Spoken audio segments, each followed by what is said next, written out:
hard palate, soft palate, tapos intrinsic muscle of the tongue, linea glossus,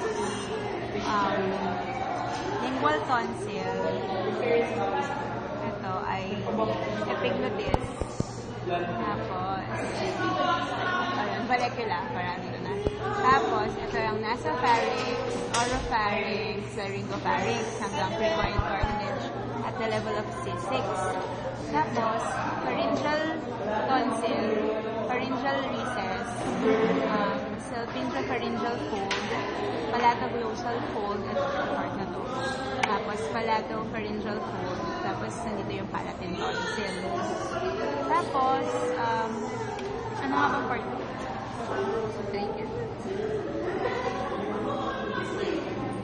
Nakalimutan ko na yung part na to.